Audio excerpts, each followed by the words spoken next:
तो जैसा कि लास्ट एपिसोड में हमने देखा था कि चेनपिंग बाओपिंग को लेकर सुई डायनेस्टी की तरफ निकल चुका है और तभी लियांग नाम के मिस्टीरियस तलवारबाज ने उन्हें ज्वाइन किया। दरअसल सॉन्ग जिनशिन की मदर एम्प्रेस सन रुइन चेनपिंग को खत्म करना चाहती थी, तो उसे रोकने के लिए मास्टर रुआन ने लियांग को हायर किया ताकि चेनपिंग ग्रेट डायली डायनेस्टी के बॉर्डर को क्रॉस कर पाए। इसी दरमियान चेनपिंग अपने साथियों के साथ एक माउंटेन पर पहुंच चुका था जहाँ पर ब्लैक एंड व्हाइट पाइथन ने इन पर अटैक करना शुरू कर दिए। तो चेनपिंग उसमें से एक व्हाइट पाइथन को बुरी तरह से घायल कर चुका। हालांकि यहाँ पर चेनपिंग को फील हो रहा था कि पाइथन उन्हें जान से नहीं मार रहे, बल्कि उन्हें तो किसी का इंतजार था।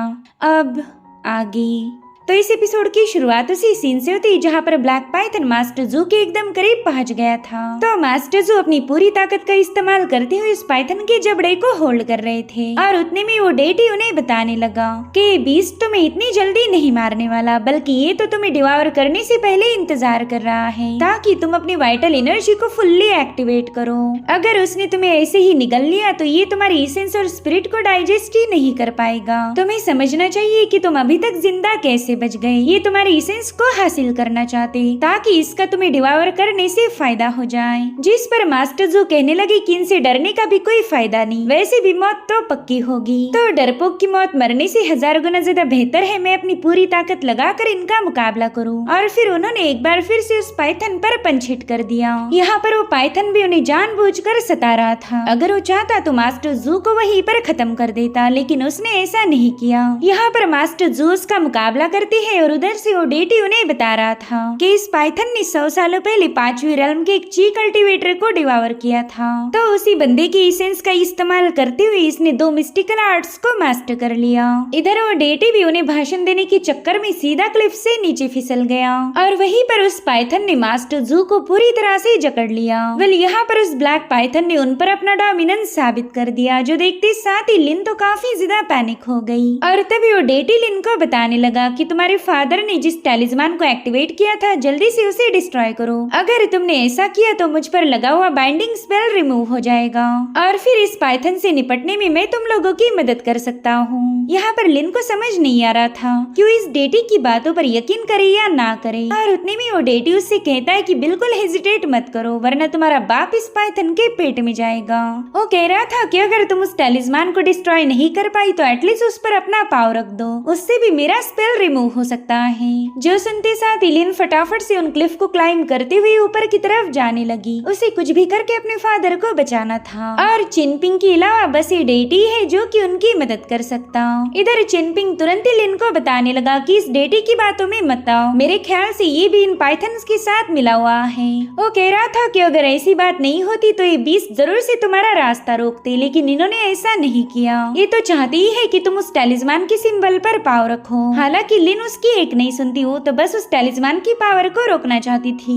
वही दूसरी तरफ लिन शुआ परेशान हो गया। वो कह रहा था कि आखिर सीनियर लियांग कहाँ चले गए, इस वक्त हमें उनकी काफी सख्त जरूरत थी। वही दूसरी तरफ लिन उस टैलिस्मान के पास पहुँच गई, उस पर अपना पाव रखते हुए उस लेटर को दबा रही थी। साथ ही वो चिनपिंग से कह रही थी कि मेरे फादर सरवाइव करे या मारे जाए इससे तुम्हें कोई फर्क नहीं पड़ने वाला, उनकी मौत से सिर्फ मेरी ही दुनिया बर्बाद हो जाएगी, जो कि मैं ऐसा नहीं होने दूंगी। और उतने में उस टैलिस्मान की जगह से ग्रीन एनर्जी रिलीज होने लगी, जो देखकर ही लिन काफी ज्यादा परेशान हो गई और अब उस एनर्जी का भयानक फ्लो सीधे जाकर उस डेटी के अंदर समाने लगा। वो कह रहा था कि इस काम को करवाना बड़ा ही मुश्किल था, तुम लोगों ने मुझसे काफी ज्यादा मेहनत कराई। इनफैक्ट लिन जहाँ पर खड़ी थी वहाँ पर एक पौधा अपीयर हो गया, साथ ही साथ वो डेटी उसके पास पहुँच जाता है। वो लिन से कहता है कि मैं जानता हूँ तुम अपने फादर को बचाने के लिए काफी ज्यादा डेस्परेट थी, मैं तुम्हारी जज्बातों को समझ सकता हूँ और इसी वजह से तो मैंने तुम्हारी जैसी बेवकूफ लड़की का इस्तेमाल किया। और अब जैसे उस डेटी ने अपनी स्टिक वहाँ पर हिट करी, उसमें से एक फ्लावर ब्लूम हो जाता है, साथ ही साथ उस फ्लावर में से एक बंदा बाहर आ चुका था।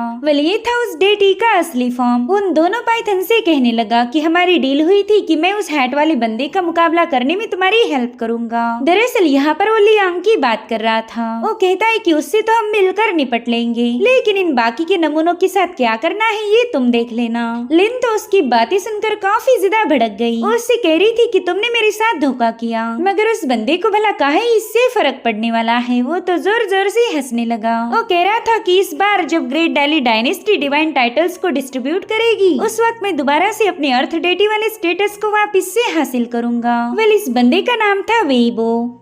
वो लिन को बताने लगा कि तुम्हारे फादर ने अचानक से उस बंदे का नाम लिया, और अगर सच बताओ तो उसका नाम सुनकर ही ऐसा लगा कि मेरी पूरी दुनिया ही शेक हो गई। तुम्हारे फादर उस टैलिस्मान पर ग्रेट माउंटेन लिखना चाहते थे। अगर वो ऐसा करते तो शायद मुझे ग्रेट डेली डायनेस्टी के टाइटल की जरूरत भी ना पड़ती, मगर उस बंदे ने उन्हें ऐसा करने से रोक लिया। वो बंदा नहीं चाहता था कि मैं इस कीदुनशान माउंटेन का राइटफुल गॉड बनूं। यहाँ पर लिन वेइबो पर अटैक करने की कोशिश करती है, लेकिन वो बंदा तुरंत ही साइड में हट गया। इतना ही नहीं, उसने अपनी स्टिक की मदद से लिन को नीचे की तरफ फेंक दिया। वो कह रहा था कि उस लियांग ने यहाँ आकर दो गलतियाँ कर दी। सबसे पहली गलती ये कि उसने यहाँ आने के बाद मुझे जरा भी रिस्पेक्ट पेश नहीं की, और दूसरी ये कि उसने मेरी पोजीशन छीनने की कोशिश की। उसने उन कैरेक्टर्स को डिसेंड होने से रोक लिया, और अब वो गुस्से में आकर जोर जोर से चिल्लाने लगा। वो लियांग से कह रहा था कि अगर तुझ में जरा भी दम है तो मेरे सामने आ जा। वेइबो की आवाज से वहाँ की सारी क्लिफ डिस्ट्रॉय होने लगी, जो देखते साथ ही बच्चे काफी ज्यादा पैनिक हो गए। इधर वेइबो कह रहा था लियांग जल्दी से मेरे सामने आ जा, और उतने में ही बैम्बू सोर्ड सीधे उसके आर पार घुस गई। वेइबो को तो इसकी जरा भी उम्मीद नहीं थी, और उतने में ही लियांग अपनी सोर्ड को बाहर पुल करते हुए कहने लगा कि क्या तुम मुझे ढूंढ रहे थे। इधर वेइबो तो इतना ज्यादा घायल हो गया कि वो सीधे उस क्लिप से नीचे पटक जाता है। तब तक लियांग दोबारा से उसके पास वापस आ जाता है। उसके एक ही हमले की वजह से वेइबो का लहजा ही बदल गया। वो कह रहा था सीनियर शायद मुझसे बहुत बड़ी गलती हो गई, मैंने एक्साइटेड होकर ये सब नहीं करना चाहिए था। जिस पर लियांग कह रहा था अरे नहीं, तुमने तो इन पाइथन्स के साथ काफी अच्छी नौटंकी की। तुम तीनों का ड्रामा देखकर मुझे मजा आया। इधर ये दोनों पाइथन देखते ही कि उनका साथी तो अब लियांग के रहमो तले दबा है, इसलिए वो तुरंत ही उसकी मदद करने के लिए आगे बढ़ने लगे। और तभी लियांग अपनी फिंगर को पॉइंट करते हुए उन दोनों पर हेवी प्रेशर रिलीज करने लगा, जिससे वो दोनों पाइथन वहीं पर पटक गए थे। वो कह रहा था अरे नहीं, इतनी जल्दबाजी मत करना, जिसके बाद उस पाइथन पर जाकर बैठ जाता है। साथ ही वो चेनपिंग के साथ ही उसे कहने लगा कि चलो फटाफट से मेरी तारीफें करना शुरू करो। तुम्हारी बॉडी में जितनी भी पावर्स बची है उस सब का इस्तेमाल करके मेरे नाम के नारे लगाओ। और तभी लिन हुआ उससे पूछने लगा कि लियांग आखिर तुम इतनी देर से कहाँ गायब हो गए। अब ये मत बोलना कि तुम दोबारा से हल्का होने गए थे। जो सुनते साथ ही लियांग उसके सामने झगड़े करने पहुंच गया, मगर लिन हुआ ने तो रोते हुए उसे अपने गले लगा लिया। साथ ही चेनपिंग भी अपनी टीम के पास वापिस आ चुका था। बाओपिंग उसे देखकर काफी ज्यादा परेशान हो गई, मगर वो उसे समझा रहा था कि तुम मेरी फिक्र बिल्कुल मत करो, ये तो बस मामूली से स्क्रैचेस है, बस कुछ ही दिनों में मैं ठीक हो जाऊंगा। जो सुनते साथ ही बाओपिंग ने सीधे जाकर उसे गले लगा लिया। वहीं पर मास्टर जू लिन को बता रहे थे कि अगर तुम किसी चीज के हाथों मारे नहीं गए तो वो चीज तुम्हें स्ट्रॉन्ग बनाएगी। इन पाइथन्स के साथ फाइट करके मुझे एक नया कॉन्फिडेंस मिल चुका है। साथ ही साथ लियांग का भी शुक्रिया अदा करते हुए कहने लगे कि रेड कैंडल टाउन पहुँचते ही मैं तुम्हारे लिए एक बेहतरीन सी वाइन खरीदूंगा। जिस पर लियांग कह रहा था अरे यार, आपने तो वाइन का सरप्राइज खराब कर दिया। अगर आप बिना बोले वाइन परचेस करते तो और भी ज्यादा मजा आ जाता। और तभी उसने देखा कि डेटी तो वहाँ से भागने की फिराक में है, इसीलिए लियांग तो सीधे उसके सामने जाकर खड़ा हो गया। उससे कह रहा था ना ना ना, भागना तो अलाउड नहीं है। तो डेटी पैनिक होते हुए कहने लगा कि योर ग्रेस प्लीज मेरे जैसे मामूली बंदे के साथ खिलौने जैसा मत खेलिए। और उतने में ही लिन लियांग से गुस्से में कहने लगी कि इसे बिल्कुल जिंदा मत छोड़ना। तो लियांग उससे पूछता है कि भला मैं ऐसा क्यों करूं, इस बंदे के साथ तो मेरी कोई जाती दुश्मनी नहीं, मेरा तो बस एक ही फंडा है, नो कनेक्शन नो एनिमी, इसलिए मैं इस बंदे को नहीं मारूंगा। जिस पर लिन कह रही थी कि इन दोनों कमीने पाइथन्स ने हमें काफी देर तक परेशान किया, और उनकी इस हरकतों के पीछे ये बंदा ही मास्टरमाइंड था। अब अगर फिर भी तुम इसे नहीं मारोगे तो मैं ये समझूंगी कि तुम्हारे पास कोई एबिलिटी नहीं, तुम में इतना दम ही नहीं कि तुम एक डेटी को खत्म कर पाओ। जो सुनते साथ ही लियांग जोर जोर से हंसते हुए सीधे उस व्हाइट पाइथन के माथे पर सवार हो गया। वो बड़ी ही तेजी के साथ लिन के करीब पहुंच चुका था, और वहीं पर ब्लैक पाइथन बिल्कुल भी लियांग के हाथों मार नहीं खाना चाहता, इसलिए उसने दोबारा से बेहोशी का नाटक किया। इधर लियांग लिन से कह रहा था कि तुम तो मुझे ऐसा ऑर्डर दे रही हो मानो तुम मेरी बीवी हो, लेकिन अगर सच बताओ तो हम दोनों का रिश्ता हो ही नहीं सकता, क्योंकि तुम उम्र में काफी छोटी और पतली हो, और अगर मेरी चॉइस की बात की जाए तो मुझे मोटी लड़कियां पसंद आती। जो सुनते साथ ही लिन एक बार फिर से उस पर भड़क गई। वो कह रही थी कि पता नहीं तुम्हारी बकवास बंद कब होगी। वहीं पर मास्टर जो अपनी बेटी को समझाने लगे कि तुमने सीनियर लियांग के सामने ऐसी बातें नहीं करनी चाहिए। इन पाइथन और उनके मास्टर के साथ कैसे निपटना है इसका फैसला लियांग लेंगे। हम लोग तो बिल्कुल भी इसमें इंटरफेयर नहीं कर सकते। जो सुनते साथ ही लियांग कहने लगा चलो अब इन सबकी किस्मत का फैसला करूंगा। और अब वो डेटी से कहने लगा कि मैं तुम्हें जिंदा छोड़ने के लिए तैयार हूँ, लेकिन तुमने मेरे साथियों के साथ काफी देर तक फाइट की। जरा देखो तुम्हारी वजह से ये लोग कितने ज्यादा घायल हो गए। तो अब तुमने भी मेरे साथियों को थोड़ा बहुत कंपेंसेशन देना चाहिए, तभी जाकर उनका गुस्सा ठंडा होगा। जो सुनते साथ ही वो डेटी भी तुरंत ही इसके लिए राजी हो गया। अब अगले सीन में हम 3 जायंट टर्टल्स को देख पाते हैं। दरअसल यही उस डेटी की तरफ से इन सब के लिए एक तोहफा था। लिन हुआ तो खुश होकर लियांग की तारीफें करते हुए कहने लगा कि इस बार तुमने काफी अच्छा काम किया। काश मेरे पास भी लियांग जैसी एबिलिटीज होती। जिस पर लिनशुआ कह रहा था क्या तुम कभी हार्डशिप को फेस कर सकते हो? अगर तुमने मुश्किलों को फेस करना सीख लिया फिर तुम आगे चलकर ऐसे ही कारनामे करोगे। जिस पर लिनहुआ कहने लगा ना, मुसीबतें तो मुझे बिल्कुल भी पसंद नहीं आती। जिस पर लिनशुआ कहने लगा फिर तो तुम्हारे पास एक ही ऑप्शन है, तुम्हें ढेर सारी किताबें पढ़नी होगी, फिर तो तुम अपनी बातें और नॉलेज दिखाकर ही किसी को भी इम्प्रेस कर लोगे। जिस पर लिनहुआ कह रहा था कि एक बार मुझे मेरी मदर ने बताया था कि जो तुम्हारी किस्मत में है वो तुमसे कोई भी छीन नहीं सकता। लेकिन सच बताओ तो मुझे ऐसा लगता है कि मैं आगे चलकर बस एक लूजर रहूंगा। ऑलरेडी मेरी फैमिली काफी ज्यादा गरीब है और मेरे फादर को तो बिल्कुल शराब से फुर्सत नहीं मिलती। आगे चलकर अगर किसी ने मेरी फैमिली को परेशान किया तो मैं उन्हें बचा नहीं पाऊंगा। और इसी वजह से मैंने एक और बैकअप प्लान तैयार किया। मैं चाहता हूँ कि लियांग मेरी माँ के साथ दूसरी शादी कर ले, फिर तो हमें कोई टेंशन नहीं होगी। अब हमें थोड़ी देर बाद की कहानी दिखाई जाती है जहाँ पर चेनपिंग बाम्बूस की कटिंग कर रहा था। तो लियांग उसे बताता है कि ये सारा जंगल वेइबो से कनेक्टेड है। उस डेटी की हजारों सालों की ऑरा इस जंगल ने एब्सॉर्ब की। तो मुझे नहीं लगता कि तुम्हारी इस हरकत को देखकर वेइबो को खुशी होगी। जिस पर चेनपिंग कहने लगा कि मैं उस बंदे जैसा बिल्कुल नहीं हूँ, भले ही वो अपनी पावर्स के लिए इस जंगल पर डिपेंड रहता, लेकिन मैं बस खुद की ऑरा पर यकीन करता हूँ। मेरे सीने के अंदर जो एनर्जी मौजूद है वो इस जंगल की ऑरा से कई गुना ज्यादा इम्पोर्टेंट होगी।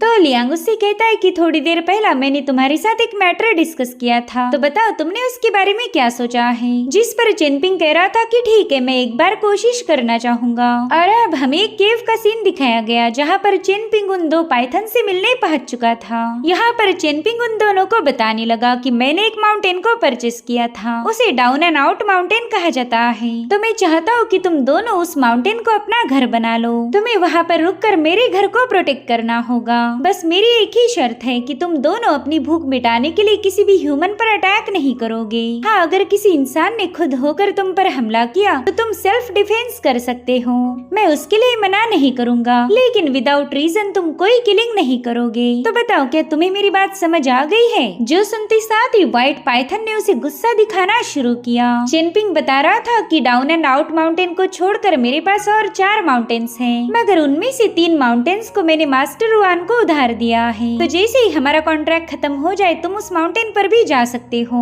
तुम्हें रहने के लिए माउंटेन्स मिलेंगे और तुम्हें बदले में बस मेरे घर को प्रोटेक्ट करना है। अब अगर तुमने इस ऑफर को ठुकरा दिया तो मुझे मजबूरन होकर तुम्हें मारना पड़ेगा। जो सुनते साथ ही ब्लैक पाइथन उसके काफी करीब पहुंच जाता है, लेकिन उसने चेनपिंग पर कोई हमला नहीं किया क्योंकि उसने चेनपिंग की बात मान ली थी। चेनपिंग कह रहा था कि इस किदुनशान माउंटेन की ऑरा तो मेरे माउंटेन्स के सामने कुछ भी नहीं। अगर तुमने वहाँ जाकर कल्टीवेट किया तो तुम्हें दुगना फायदा होगा। मगर फिर भी व्हाइट पाइथन उसकी बात सुनने के लिए तैयार नहीं थी। उसने तो बड़े ही गुस्से में आकर अपने ऑरा को रिलीज करना शुरू कर दिया। चेनपिंग कह रहा था कि लियांग ने ऑलरेडी तुम्हें हरा दिया है, अगर वो चाहता तो तुम्हें मार देता, लेकिन उसने ऐसा नहीं किया। लेकिन अगर मेरे पास लियांग जैसी एबिलिटीज होती तो मैं तुम्हें दावे के साथ कह सकता हूँ कि आज रात हमने तुम्हारा ही मीट खाया होता। मुझे ये बात बिल्कुल पसंद नहीं कि तुम इंसानों का कत्ल करो। अब वहाँ से ही थोड़ी दूरी पर हम डेटी को देख पाते जो कि सारी बातें सुन रहा था और उतने में लियांग वहाँ पर पहुँच जाता है। वो डेटी से कह रहा था कि मैं चाहता हूँ कि तुम चेनपिंग के बीच में बिल्कुल इंटरफेयर मत करो।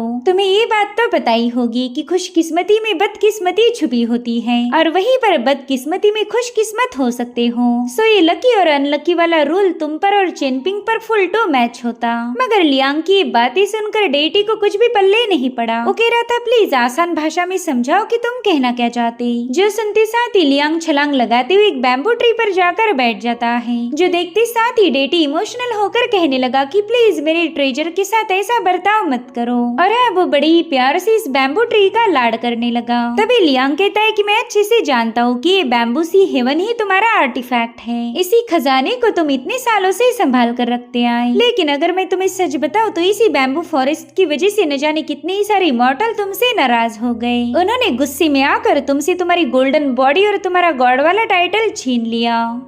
तो वे वो लियांग के सामने अपना सिर झुकाते हुए कहने लगा कि मैं इस कीदुनशान माउंटेन का लैंड गॉड हूँ। हजारों सालों पहले डिवाइन वाटर किंगडम के पुराने एम्परर ने मुझे मिलने बुलाया था। उन्होंने मेरे साथ माउंटेन गॉड के टाइटल के बारे में डिस्कस किया। उन्होंने मुझे माउंटेन गॉड बनाने का फैसला कर लिया था, मगर फिर हमारी किस्मतों ने बड़ा ही अजीब सा मोड़ लिया। उस वक्त डेली डायनेस्टी का सॉन्ग क्लैन काफी तेजी के साथ राइज होने लगा और देखते ही देखते डेली डायनेस्टी में उनकी हुकूमत शुरू हो गई। उस वक्त डेली डायनेस्टी का जो फाउंडिंग एम्परर था उसके साथ मेरी थोड़ी बहुत बहसबाजी हुई, तो उस बंदे ने गुस्से में आकर मुझसे मेरी पोजीशन छीन ली। मेरा टाइटल मेरे हाथ से जा चुका था और इसी वजह से मुझे अर्थ पर आना पड़ा। वो लोग मुझे अभी भी बहुत बड़ा पापी मानते हैं, जबकि मेरी कोई गलती नहीं थी। जो सुनते साथ लियांग कहने लगा, अरे अरे तुम्हारी कहानी सुनकर तो मेरी आंखों में आंसू आ गए। और तभी वो डेटी उसके सामने अपना सिर झुकाते हुए पूछने लगा कि क्या आप मुझे बता सकते हो कि आपको मेरे इस बैम्बू स्टाफ के बारे में कैसे पता चला? मैंने आज तक ये बात किसी के साथ शेयर नहीं की थी कि ये बैम्बू फॉरेस्ट हेवन से यहाँ आया है। तो लियांग उसे बताने लगा कि अरे एक बार मैंने बैम्बू सी हेवन में ट्रैवल किया था, वहाँ पर एक लेडी बैम्बू के साथ मेरा चक्कर चला था,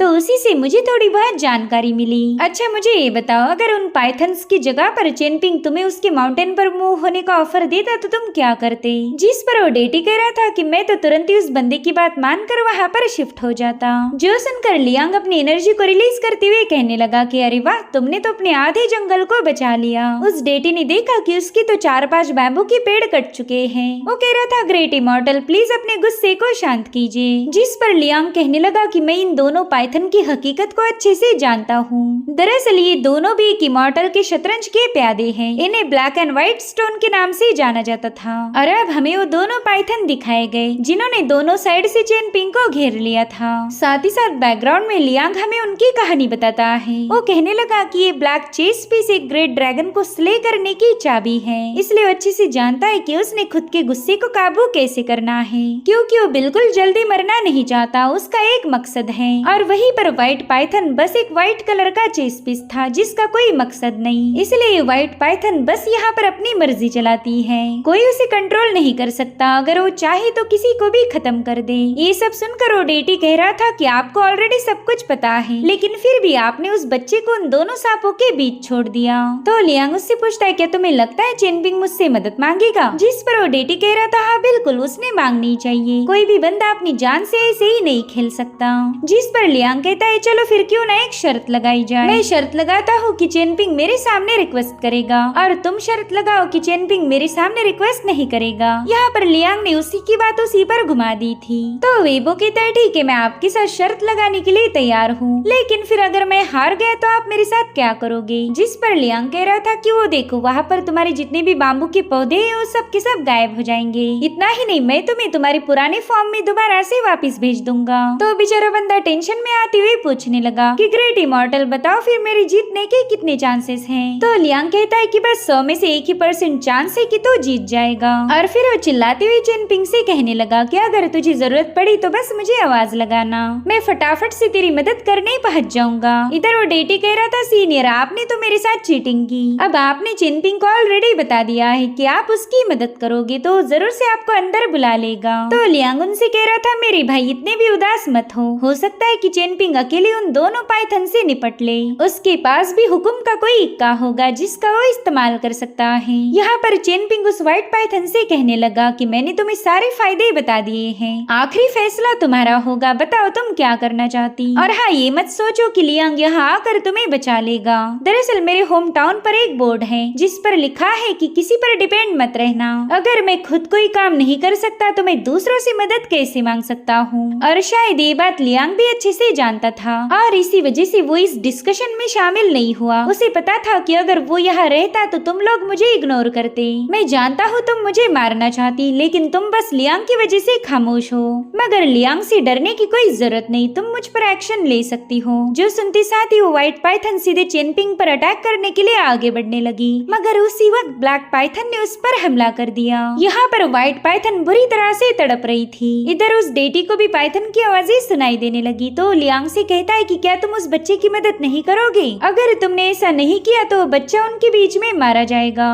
इधर चेनपिंग उस ब्लैक पाइथन से कहने लगा कि इसे छोड़ दो, इसे इसका फैसला खुद लेने दो। जो सुनते साथ ही ब्लैक पाइथन ने तुरंत ही व्हाइट पाइथन को रिलीज कर दिया। यहाँ पर चेनपिंग कह रहा था कि मैं जानता हूँ तुम्हें मुझसे इतनी नफरत क्यों हो गई। मैंने तुम्हारे एक विंग को काट दिया था और इसी वजह से तुम मुझे पसंद नहीं करती। खैर तुम इंसानों की भाषा समझ सकती हो, तो मैं चाहता हूँ कि तुम अपने हेड को नॉड करके बस मुझे जवाब दो। हालांकि व्हाइट पाइथन उसके टर्म्स को मानने के लिए तैयार नहीं थी। उसने तो सीधे चेनपिंग पर अटैक करना शुरू कर दिए और एक बार फिर से चेनपिंग उसके जबड़े को होल्ड करके साइड में हट गया। इधर डेटी उसके लिए और भी ज्यादा परेशान हो गया, मगर लियांग कह रहा था कि ये चेनपिंग का फैसला है, मैं इसमें इंटरफेयर नहीं कर सकता। और अब फाइनली वो मैजिकल मोमेंट आ गया जहाँ पर हमें चेनपिंग के माइंड स्पेस का नजारा दिखाया जाता है। कई सारी हेवी सोर्स उसके माइंड स्पेस में डिसेंड हो गई। साथ ही साथ वहाँ पर सोर्ची पावर का एक जोरदार एक्सप्लोजन होकर सोर्ड फेरी उसमें से बाहर आ गई। ये सीन वाकई कमाल का था। यहाँ पर सोर्ड फेरी सीधे चेनपिंग के पीछे खड़ी हो गई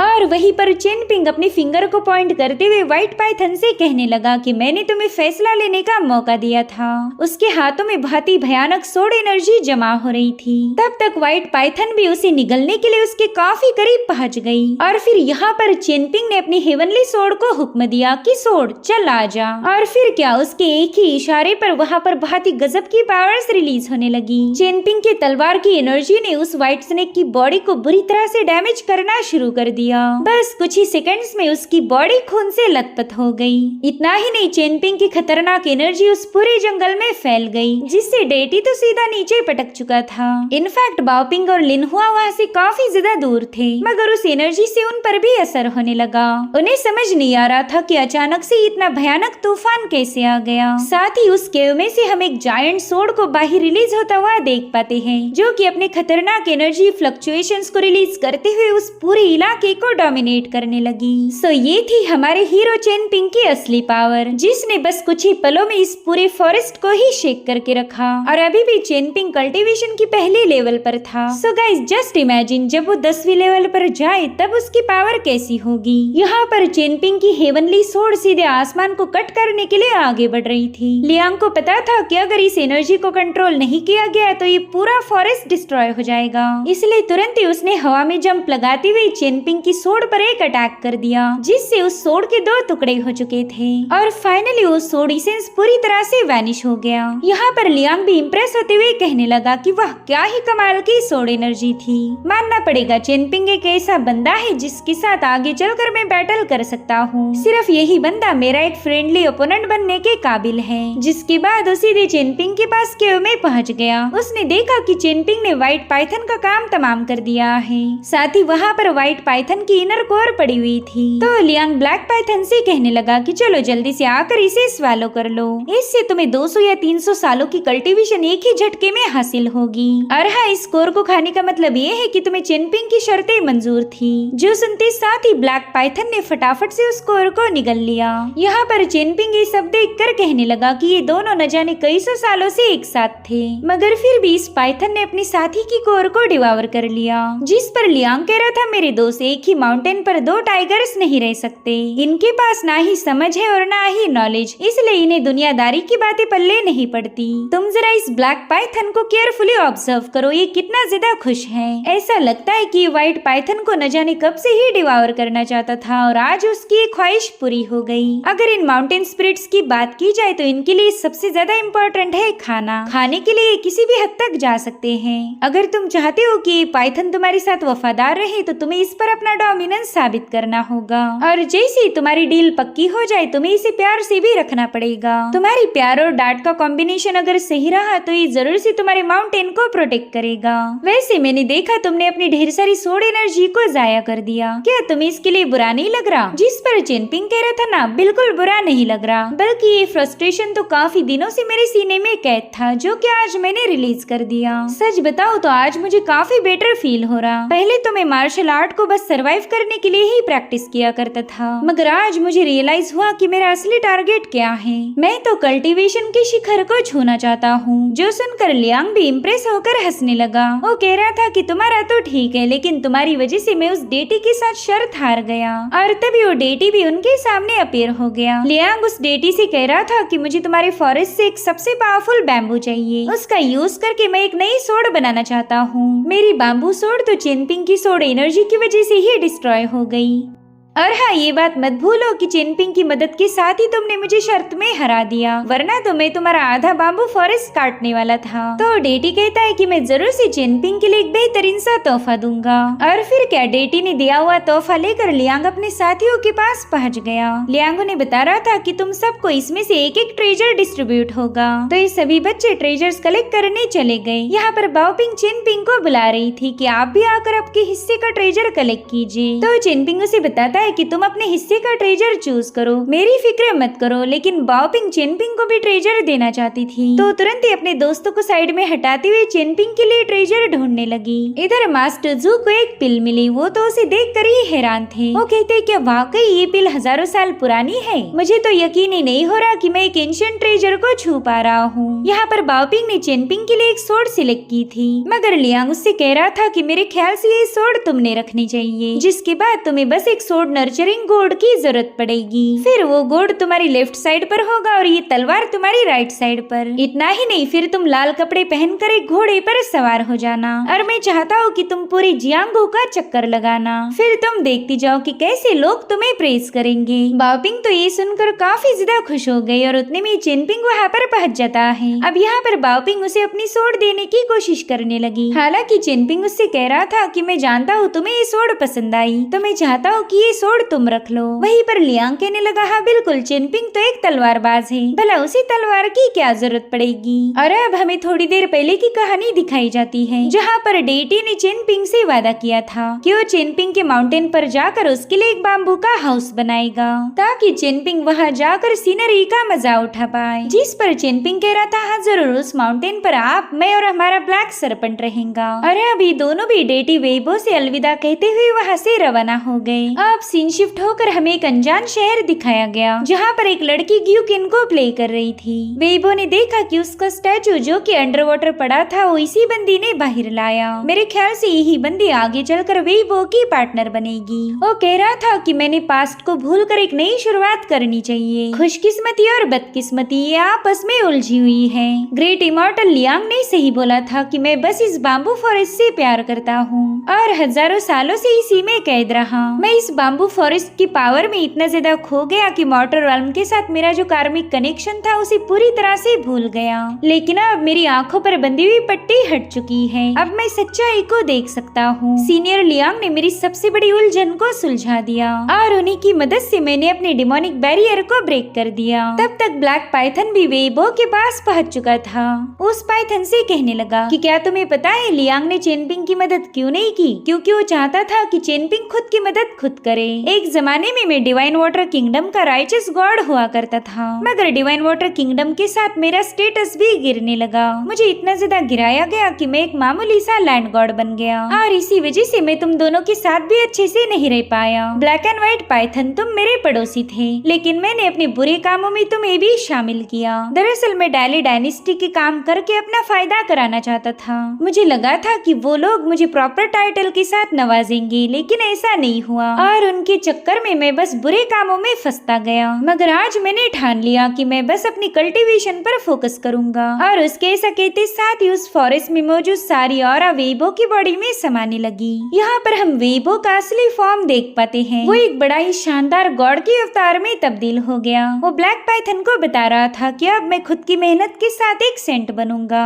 साथ ही उसने ब्लैक पाइथन के सामने एक पाउच रखा जिसके अंदर स्मॉल टाउन के ट्रू ड्रैगन के गोल्ड स्टोन्स थे। वो उसे बता रहा था कि ये चेनपिंग की तरफ से तुम्हारे लिए तोहफा है। वेल, इन स्टोन्स में इस दुनिया के सबसे आखिरी ट्रू ड्रैगन का स्पिरिचुअल ब्लड है। दुनिया के पावरफुल से पावरफुल बीस्ट भी इन्हें हासिल करने के लिए मरे जाते। सो तुम्हारी किस्मत अच्छी है कि चेनपिंग ने ये तुम्हें तोहफे में दिया। सो चलो अब हमने चेनपिंग के माउंटेन की तरफ निकलना चाहिए। उसका डाउन एंड आउट माउंटेन ही हमारा घर होगा। हम वहाँ पर जाएंगे और लोगों को आउट करेंगे। सो इस तरह से ये दोनों भी अपने नए घर की तरफ रवाना हो गए। वही दूसरी तरफ चेनपिंग बाओपिंग से कहने लगा कि लियांग ने बताया था कि वेइबो का बाम्बू फॉरेस्ट काफी ज्यादा स्पेशल है। सो अगर तुम चाहो तो मैं वहाँ के बाम्बू का इस्तेमाल करके तुम्हारे लिए एक नई बास्केट बना सकता हूँ। हालांकि बाओपिंग ने इसके लिए मना कर दिया। वो कह रही थी मार्शल अंकल यही बास्केट मुझे काफी ज्यादा पसंद आई। इनफैक्ट मैंने तो इसे ऑलरेडी एक नया नाम दिया। मैं इसे बुलाती हूँ ग्रीन कोट। जो सुनते साथ ही लियांग की हंसी छूट गई। वो कह रहा था पता नहीं इस बच्ची के दिमाग में इतने फालतू आइडिया कहाँ से आते।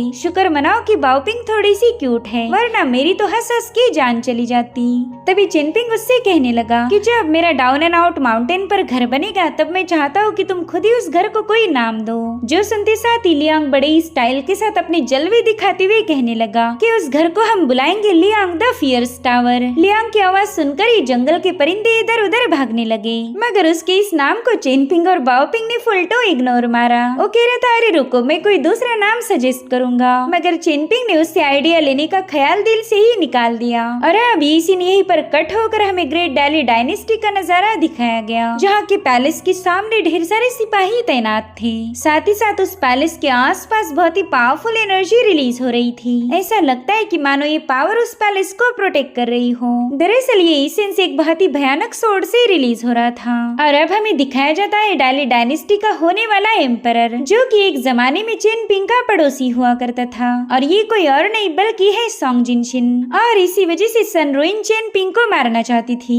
यहाँ पर उसकी सर्वेंट जिगोई उसके लिए चाय लेकर आई थी। यहाँ पर जिगोई सोंग जिनशिन को बताने लगी कि मैंने सुना है बहुत ही पावरफुल बंदे ने चेनपिंग के साथ अलायंस की। वो उसे ग्रेट डैली डायनेस्टी के बॉर्डर को क्रॉस कराएगा। जिस पर सोंग जिनशिन कहता है कि चाहे वो लियांग कितना ही ज्यादा पावरफुल क्यों ना हो, उसे अपनी हरकतों के लिए डैली डायनेस्टी को जवाब देना पड़ेगा। अभी इसी ने ही पर कट होकर हमें एक रिवर का नजारा दिखाया गया, जहाँ पर एक बंदे के पहुंचते ही पूरी तरह से खलबली मच गई थी। और उतने में वहाँ पर एक दूसरे वॉरियर की भी एंट्री हो गई। वो कह रहा था कि मैं यहाँ पर चेनपिंग के साथ ही लियांग की पावर को विटनेस करने आया हूँ। मैंने सुना था कि वो एक महान तलवारबाज है। जिस पर वो दूसरा कल्टीवेटर कहने लगा कि फिर तो हमने उसके आने का इंतजार करना चाहिए। मेरे ख्याल से ये ग्रेट डैली डायनेस्टी की बॉर्डर थी। अगर चेनपिंग ने अपना आगे का सफर पानी के रास्ते से पूरा किया तो उसे यहीं से गुजरना होगा। साथ ही ये दोनों बंदे उसके दोस्त है या दुश्मन है, वक्त आने पर पता चलेगा। और इसी के साथ एपिसोड यहीं पर एंड हो जाता है। Thank you so much for watching. Bye bye, take care.